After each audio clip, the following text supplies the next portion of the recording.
Students, चलिए start करते हैं नेक्स्ट चैप्टर नंबर 2, जो कि है प्रेम की विजय।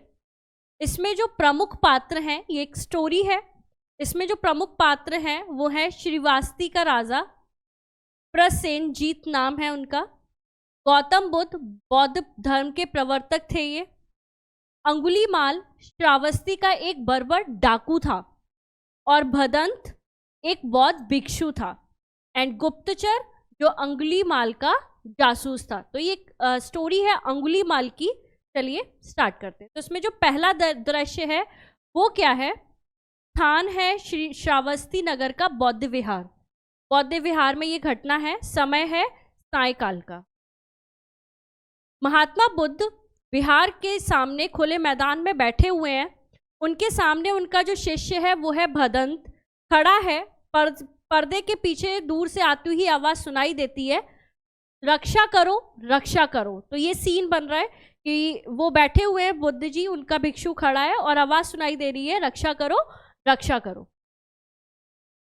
गौतम बुद्ध, भदंत, यह कैसा कोलाहल सुनाई पड़ रहा है? तो जो गौतम बुद्ध है वो अपने भिक्षु से कहते हैं कि क्या सुनाई दे रहा है, क्या हो गया?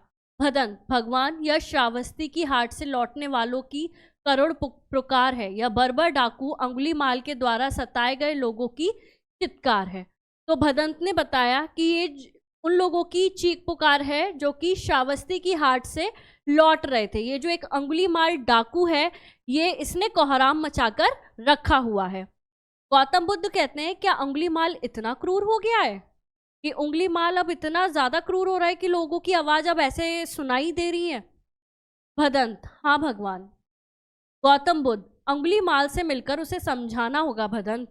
तो गौतम बुद्ध ने सोचा कि अंगुलीमाल से मिलकर और उसे बात करते हैं, समझाते हैं उसे। भदंत कहते हैं, भगवान, वह बड़ा ही क्रूर और निर्मम है।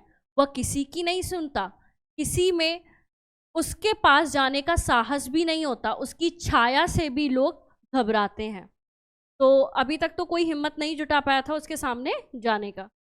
गौतम बुद्ध कहते हैं, भदंत, मनुष्य बुरा नहीं होता, उसे तो हम स्वयं बुरा बना देते हैं। अंगुलीमाल भी बुरा नहीं है, मैं उसके पास जा रहा हूँ, उसे एक बार समझाना जरूरी है। तो कितनी बड़ी बात की गौतम बुद्ध ने कि जो मनुष्य है, मनुष्य बुरा नहीं होता, उसे हम बुरा बना देते हैं। भदंत, भगवान, आपका अकेले वहां जाना उचित नहीं है, मेरा कहाँ मानिए, उससे मिलने से कोई लाभ नहीं होगा। तो भदंत ने कहा कि आप मत जाइए। उन्होंने पूरा प्रयास किया कि गौतम बुद्ध को रोक ले। गौतम बुद्ध कहते हैं, प्रयत्न करना हमारा कर्तव्य है। अब ये सोचकर ना जाएं कि वो नहीं मानेगा, कोई फायदा नहीं है, उसका कोई मतलब नहीं है, एक बार कोशिश जरूर करनी। तो गौतम बुद्ध चले जाते हैं, भदंत खड़ा रह जाता है। अब शुरू होता है दूसरा दृश्य। ये जो है यही है अंगुलीमाल। स्थान है श्रावस्ती का वन, जहां पर गौतम बुद्ध जा रहे हैं अंगुलीमाल को समझाने। समय है रात का पहर है, रात के समय में वो जा रहे हैं। तो चांदनी रात के प्रकाश में वन बड़ा ही सुंदर लग रहा है। एक पेड़ से घोड़ा बंधा हुआ है। अंगुलीमाल बेचैन इधर उधर टहल रहा है। उसके गले में उंगलियों की माला पड़ी हुई है। कटार उसकी कमर में लटक रही है और नंगी तलवार हाथ में है। तो ये दृश्य है पूरा। अंगुलीमाल अपने मन में, हा हा हा, वह प्रसेनजीत मुझे पकड़ना चाहता था, उसके सैनिक मुझे बंदी बनाना चाहते थे। अंगुलीमाल और उसे बंदी बनाया जाए, ये असंभव है। तो वो खुश हो रहा था मन ही मन कि उसने जो है उस सैनिकों को मार दिया था। तो राजा थे वहाँ के श्रावस्ती के, जिनका नाम था प्रसेनजीत। तो वो बड़ा खुश हो रहा था कि हाँ, आज मैं जीत गया हूँ और मुझे बंदी बनाना तो असंभव है। मेरी यह तलवार इसने कितनों को ही मौत के घाट उतारा है, इसकी मार से प्रसेनजीत भी नहीं बचा सकता। अपनी तलवार को चूमता हुआ, तो वो बड़ा घमंड कर रहा था अपने आप पर कि उसने बहुत ज्यादा अच्छा काम किया था। वो सर्वे सर्वा हो गया था कि मुझसे आगे कोई है ही नहीं, मुझसे कोई जीत ही नहीं सकता। गुप्तचर, तो गुप्तचर कौन था? जो उसको जासूसी लाके देता था अंगुलीमाल को सारी। सरदार की जय हो। सरदार, आपको पूछता हुआ एक सन्यासी आ रहा है, उसे देखकर उसके चरणों में गिरने की इच्छा होती है। तो जो गुप्तचर था उसका, अंगुलीमाल का, वो उसे जाके खबर देता है कि आपको कोई जो है सन्यासी पूछ रहे हैं और उनका तेज इतना है उनके चेहरे का कि उन्हें देखते ही मन करता है कि उनके पैर छू लो।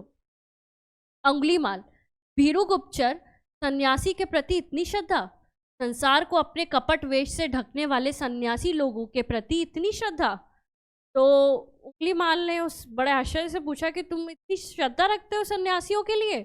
और गौतम बुद्ध जो है उसके पास आए जा रहे थे। गौतम बुद्ध, सन्यासी के कपट वेश को देखने वाले अंगुलीमाल, उन्होंने अंगुलीमाल की बात सुन ली थी और उन्होंने अंगुलीमाल से कहा, अपने कपट को त्यागने का प्रयत्न करो, सन्यासी किसी को ठगना नहीं जानता, एक बार सन्यासी बनकर तो देखो, तुम्हारे मन का सारा पाप धुल जाएगा।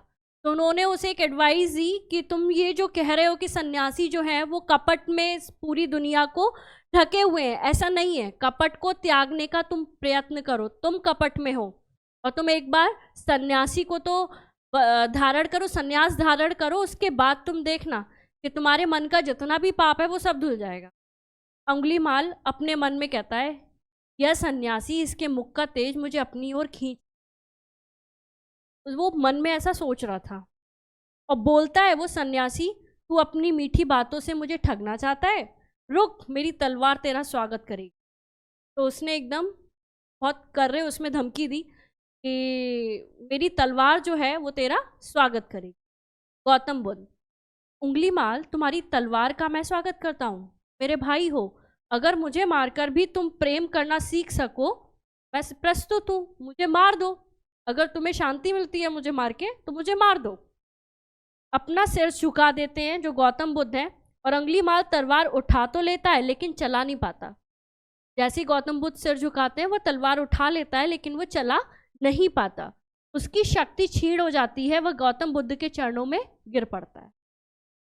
अंगुलीमाल, भगवान, आपके प्रेम ने मुझे पराजित कर दिया, आपने मुझे भाई कहा, अब मुझे अपना अनुचर बना लीजिए। तो जो डाकू था वो गौतम बुद्ध से बोल रहे हैं कि आप मुझे अपना अनुचर बना लीजिए। गौतम बुद्ध, अंगुलीमाल, तुमने अपनी भूल समझ ली, अब तुम पवित्र हो, तलवार फेंको और धर्म की शरण में आ जाओ।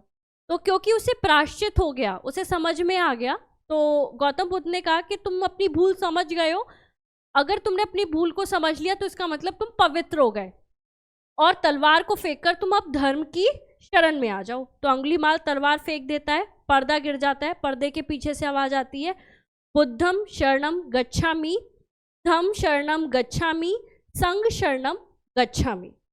तो बच्चों ये है स्टोरी, यानी कि हम ऐसा नहीं है कि कोई बुरा है तो उसे बुराई से ही जीतें या फिर उसकी बुराई करनी चाहिए, क्योंकि अगर हम उसकी बुराई करेंगे तो वो और बुरा होता जाएगा। तो अगर कोई बुरा है तो उसे अच्छाई से जीतने की कोशिश करनी चाहिए, उसे सही रास्ते पर लाने की कोशिश करनी चाहिए, जिस तरीके से जो है गौतम बुद्ध ने की। तो धन्यवाद बच्चों, मिलते हैं नेक्स्ट चैप्टर में। Thank you so much.